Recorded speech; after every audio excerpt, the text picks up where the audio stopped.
Welcome to the Steelers by the Lake podcast. My name is James, joined once again by my co-host Cody, and you're going to see a couple special guests we've got with us today. Cody, I'd love for you to introduce these gentlemen. Yeah, so the guy on when you're watching the screen on your left, they're in order as you see the names on there as well if you're watching on YouTube. Our guests are Tommy and Frank.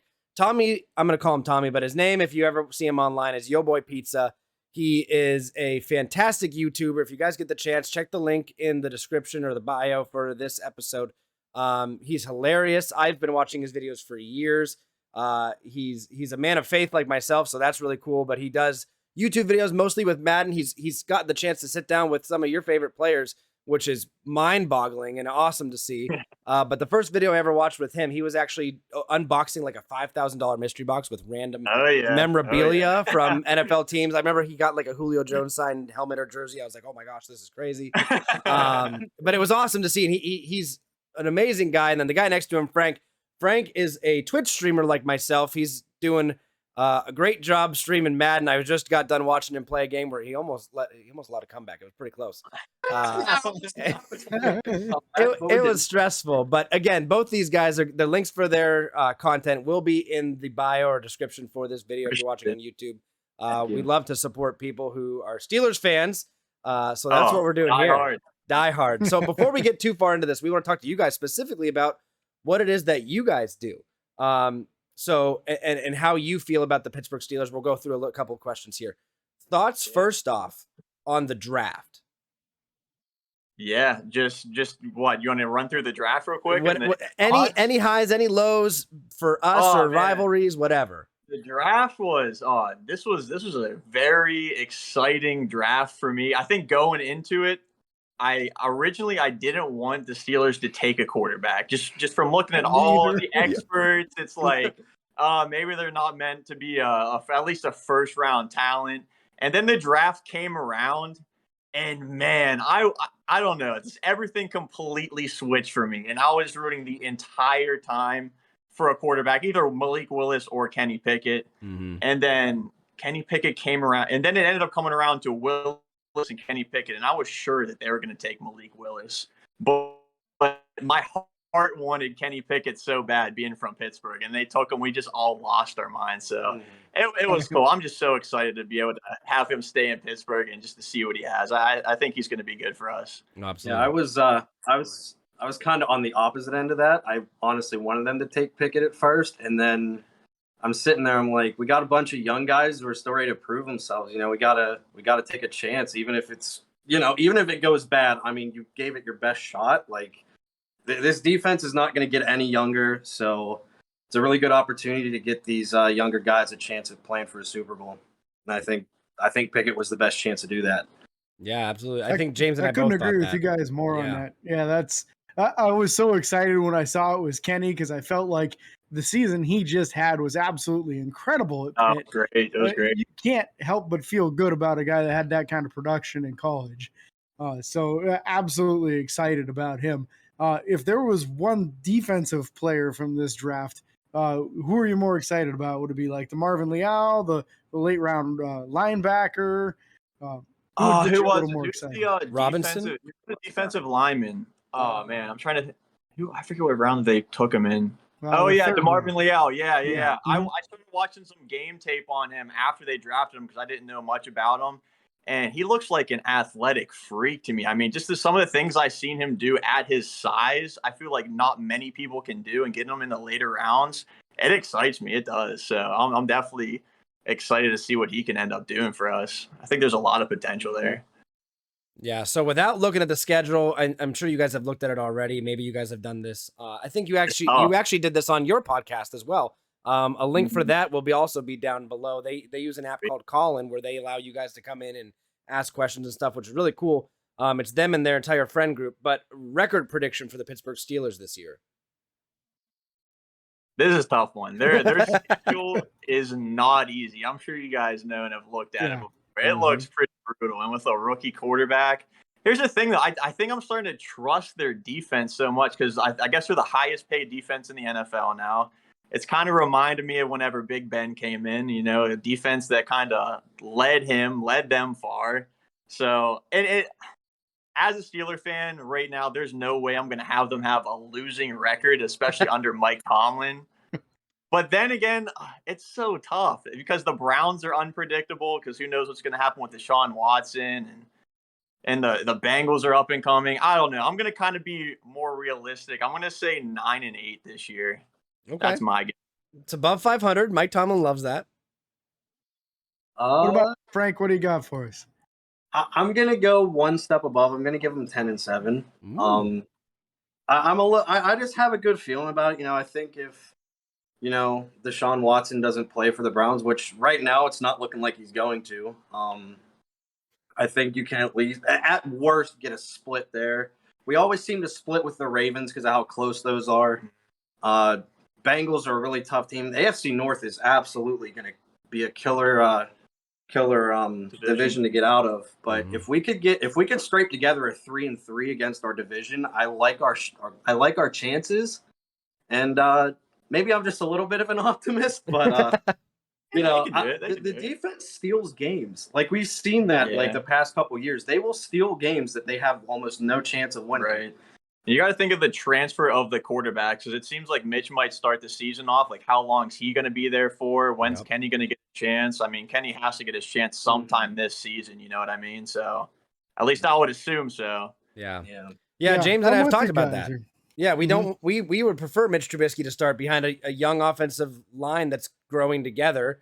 Allow them to gel first and then see what happens once they get going on all cylinders. Yeah, I think the earliest game, I think it might be week 4. I think the Steelers play the Jets. It's one of their easiest games. There you go. Maybe if I had to call whenever Kenny's coming in, I would say that. That might be early. I don't know. Maybe I just want to see it happen. I think that I could see it depending on what Mitch Trubisky's doing for sure. So now we're going to kind of get out of the Steelers realm and kind of more on you guys real quick. First off, what got you both into Madden? Oh, man, I've been playing Madden for such a long time. What really got me into Madden was the first year they came out with Madden Ultimate Team. And just like the card collecting aspect, it was so much different than it is now. I don't like it as much anymore, but I was always into sports cards. And then I seen they came out with a game, like a video game that was collecting sports cards. And they also had a team play game mode back in Madden 11 that we played so much, just like all as friends together. Every day we would get on. It was just so much fun. So, and I mean, just being a football fan in general, it's my favorite sport without a doubt. Just pretty easy for me. For me, it was actually usually like the superstar mode kind of thing. And then being able to transfer playing as one player to like Tom was saying, like team play and all that, just being able to focus on one player. Really just playing a lot with my friends. But I would say the one moment that really kept me going in Madden would have been the one time that I actually beat you back. I knew you were gonna say. Yeah, I knew one time. Like just like the hype that came out of stopping you on the 1 yard line, dude, at the end of the game. Yeah, like that just kind of kept me going for a little bit. Never forget. Yeah. Did you use that? That was literally 3 days after Ricky beat me with his left foot in a game. So, yeah, that just. Oh my gosh. Yeah, I that is how far I've come. That is how far I've come in Madden. Frank was pretty bad back then. He's come a long way. Did you use on the 1 yard line? Did you use that gap B or whatever that Yo boy just showed us on his last YouTube video? I think you just straight up overthrew your wide receiver or something like that. Oh, that'll do it. Hey, whatever. Excuses. This question we didn't have before, but I want to ask you guys because James and I are waiting for this to happen on Madden. We've seen the team play. We've seen that it's possible. They can do 3-on-3. They can do whatever. When are you guys looking forward to or have any expectations of them coming out with a game mode that allows you to play with a friend on a franchise mode against the computer? Oh, that would be nice. I've never even considered anything. That's what we have been waiting for. That would be really cool. That would be awesome, actually. I'm fair game for that. 100%. Like, I would love something like that. That'd be cool. Plus, like, we do our subscriber franchise, and we can only get 32 people in there. So to get more people and people teaming up just to get 64 people potentially, that'd be awesome. It'd be wild. I could just imagine, though, trying to make trades, and you have to agree with your teammates. You have to get majority votes or something. I don't know. Yeah. Oh, that'd be cool. I've never heard anything about that before, but that's a good idea. That's really good. James and I have always enjoyed, back before we got all the high-tech stuff and I got my PC and everything, we recorded together in the same room and everything, no video. And then we'd always stream Madden afterwards because I was doing the streaming stuff. And now that we're separated by a good half an hour, it's like we still want to do that, but it's out of the way for both of us to drive. Gas prices, geez. So with that being said, the last question is, if there was a game mode that you could add to the game, what would it be? Kick return chaos, no doubt. It's a game mode that I came up with. Just any mini game in general, honestly. I don't know if you ever played the NCAA football games. They have the tug of war. NFL Street had Kill the Man with a Football. It's called Crush the Carrier. I can just imagine you could build up your own character in their like face of the franchise mode and then use them online versus other people. But almost similar to 2K, yeah. Yeah, just any mini games in general, I would love. I think that would be so much fun. Yeah, you kind of stole mine. But I would have to. I guess the one I would go with is like maybe the bowling one they had, or maybe like maybe not necessarily the game modes, but like add a superstar mode back where it's not just normal franchise and you pick a player and it's just so bare bones. Like 2K basketball has. Yeah, like you were saying. You remember when you used to have My Crib? Oh yeah. Oh yeah. Yes. Yep. That is literally my favorite football game ever. Incredible. Yeah, for sure. All right, we're gonna stop talking about video games here, guys. I know this isn't what we normally talk about, but we wanted to incorporate these guys in as much as we could. Real quick before we go into the actual show itself and the detailed stuff we have. First, obviously, Steelers news and some sad news for a rival team. Make sure you guys are subscribed on your preferred downloading platform. We want you guys to make sure you're getting this content the moment it comes out, whether it's on iHeartRadio, podcast, Spotify, Apple Podcasts, wherever you download. YouTube, make sure you hit the subscribe button. It's free. It's free to do. So with that being said, James, start us off. Yeah, so big news for the Steelers this week. We were talking about last week previously that the Steelers have been sitting at 89 men on the roster for quite some time. We weren't sure what was going on, but it seemed like if it was just going to be some run-of-the-mill guy that was going to be brought onto the team, it would have happened right away as soon as they released the last player. The signing finally happened. Larry Ogunjobi, a premier pass rusher who was about to get $12 or $13 million a year from the Chicago Bears, and then he failed a physical. Still remained out there in free agency, must be healed up now. Pittsburgh gets their guy and a direct replacement for Stephon Tuitt and a serious pass rusher. So huge signing for Pittsburgh and really helped solidify that defensive line that took a huge blow when Stephon Tuitt retired. Yeah, absolutely. Yeah, so I'm curious what you guys think. Is this a for sure telltale sign now that Mason's out? First, they go out and draft a quarterback. Then they draft another quarterback late in the draft, and now they signed the guy that shoved him to the ground after he got beat down with a helmet. Mason's gone. Mason's definitely gone. Is he gone already? I thought I heard rumors that he might have been gone already. Is he still on the roster? Mentally, yes. Mentally. I actually love the Ogunjobi signing. I mean, to play alongside to help Alualu out, and then obviously we lost Tua, which was a big blow, and to just see one of the biggest struggles for the Steelers last year was stopping the run. I mean, that got so frustrating to watch that. Yeah. So, and I didn't even know he was available to get picked up. So whenever I seen that signing out, I mean, underrated player, honestly, in my opinion. Mm-hmm. Yeah, I agree with them completely. Ogunjobi coming in adds the depth that we need at the D line. But with that being said, does this mean that Chris Wormley's now on the way out? Do they go in with 7 defensive linemen on the 53-man roster? What do they do? Do you guys have any opinions? I don't know. What do you think, Frank? I mean, well, now you can run a 4-3 and have some backups there, I guess. No, I don't think he's necessarily out. I think this is a good time to like really prove yourself, regardless of if you're on the team or off. Like, you're proving yourself for another team if that so happens. I don't know. I don't think he's out because you always need backups and like people to sub in on defense. Like, I don't know. Depends on what they really want to do. Yeah, I feel like they need to be open to all options now. it's not abnormal for Pittsburgh to go to camp with 7 defensive linemen and keep 7 on the 53-man roster. It just seems to me last year the whole reason they did it, and even the year before, was because they had a defensive lineman who could do kick coverage in Henry Mondeau, which is just a very unique thing for a defensive lineman to be able to do. But now you just have guys that are high pedigree, or you're paying them a ton of money, and none of them really should be cut, in my opinion. But if somebody's willing to give you like a 4th-round pick for Wormley, I'm moving him. Sure, why Oh, yeah. not? Why not? He's out. Let's not forget Henry Mondeau also played fullback on a touchdown run. Okay, That's right, he did. let's not forget that. Yeah, Absolutely.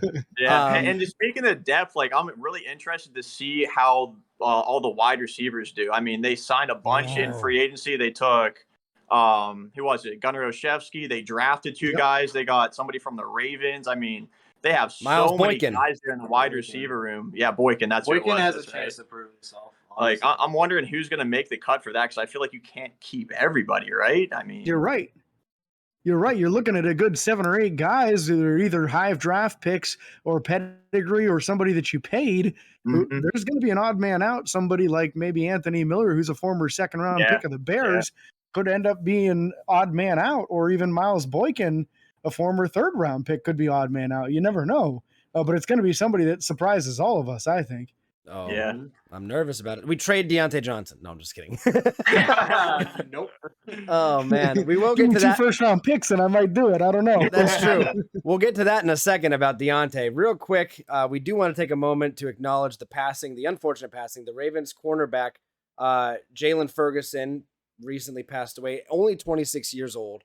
That's what blows my mind to think about that, because that's 3 years younger than I am, which is just, I can't imagine that. And the loss that team is going through right now. And then also their retired defensive tackle also passed away at the age of 55. James, you know a lot more about him than I do, as you got to watch him play more. So Yeah, Tony Siragusa was an absolute monster in the middle for the Ravens back in their glory days when Ray Lewis couldn't be touched and he made every tackle on the field. It was because of guys like Tony Siragusa didn't let any offensive lineman get to him. So he was a monster of an individual, a very tough guy to block. I want to say he was a 400-plus pound dude. He was just a huge defensive tackle. And was a larger-than-life personality. He'd done a lot of radio and video since then, and really a fun person to watch. So a really sad thing to see both of these guys passing way too young. Even at 55, that's way too young. yeah. So now the last thing we're going to get into before we talk about O-line, we're going to go over that O-line depth today and the positional breakdown there at both center, guards, and tackles. Washington wide receiver Terry McLaurin gets a $23 million per year contract extension. What does this mean for Deontay Johnson? Now, before we go over this, and I want to give the floor to both Tommy and Frank first. I want to compare the stats from last year. So when you're looking at the numbers, one of these players got just around 1,100 and a half yards. The same person had 8 touchdowns with 10.9 average yards per reception.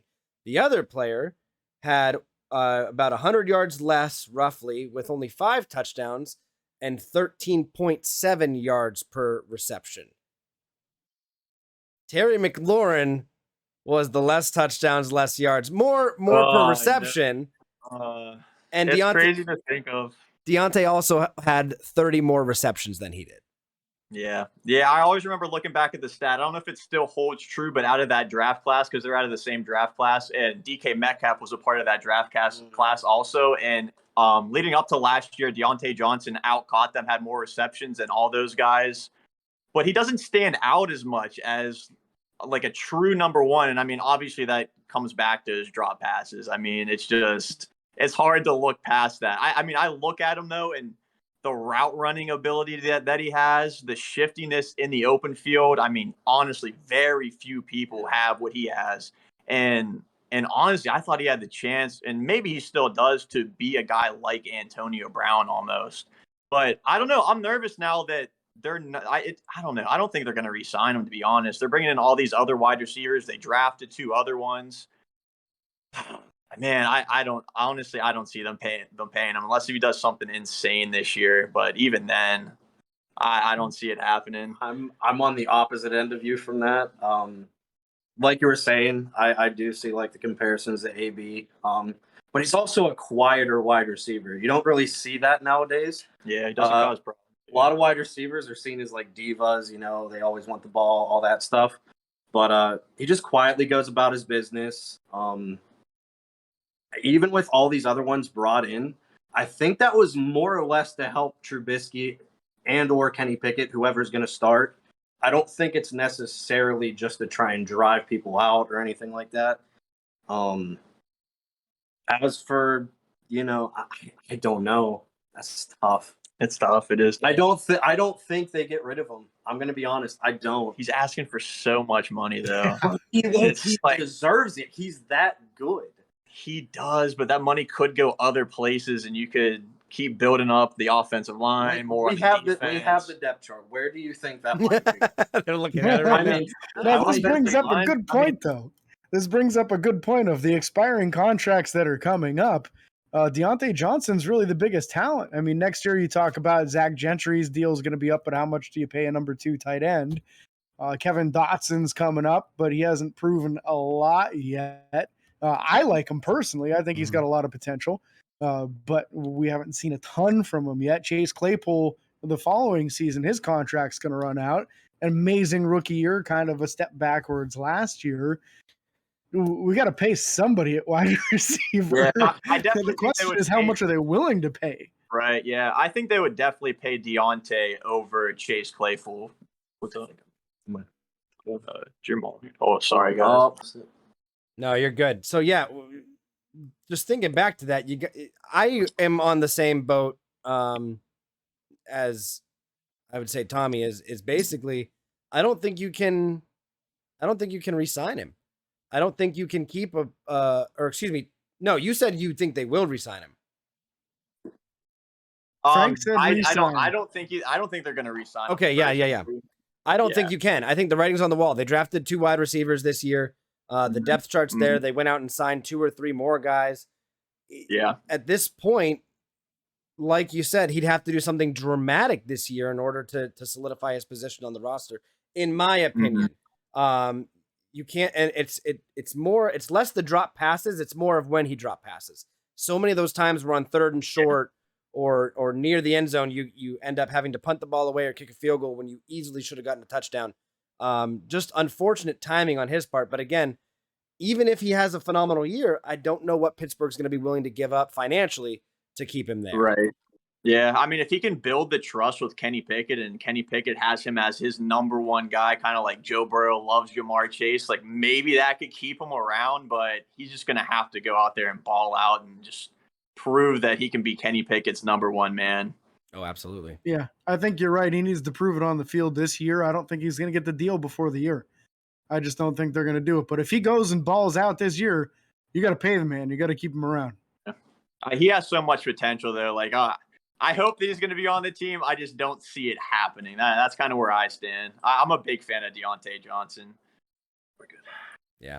All right, now it's the big moment, the big time. We're going to run through the offensive linemen. Again, we're not going too far into depth here. We're basically just talking about the guys, what we like about them, what we don't, and just kind of basically going over who is on the team now. So that way when we get to after this and into training camp, when James and I go over the way too early 53-man roster predictions, you guys have an idea of who these players are. So, James, start us off. Center position. Very new and exciting. Mason Cole, our new starting center from the Minnesota Vikings. So that's number 1 at center. Behind him, J.C. Hassenauer, who we got to see a little bit of later on in the season, has some ability to play guard as well as center. Chris Owens, an undrafted free agent out of Alabama. Stop me if you've heard that before. That was J.C. Hassenauer's path as well. And then your guard / center, Kendrick Green, who seems to be going a little bit more guard this year, which is a good idea because the center experiment was a disaster last year. So that's our 4 guys in the center-ish category. I think Mason is really the big deal here. I think it's going to be a big upgrade from Kendrick last year. Yeah. Frank, Tommy, you guys take it away. Oh, gosh. I'm kind of not the biggest expert on offensive linemen, to be completely honest. guard, we got James Daniels, who I'm honestly excited about. Another young offensive lineman from the Bears. Not too bad. I mean, he's been blocking for David Montgomery.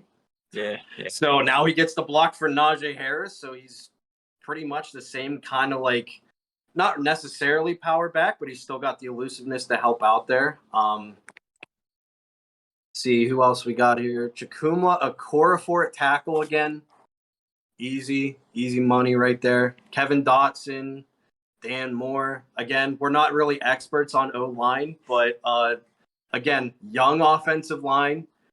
They have a chance to really grow together, get that chemistry working, and that's really important for the O-line.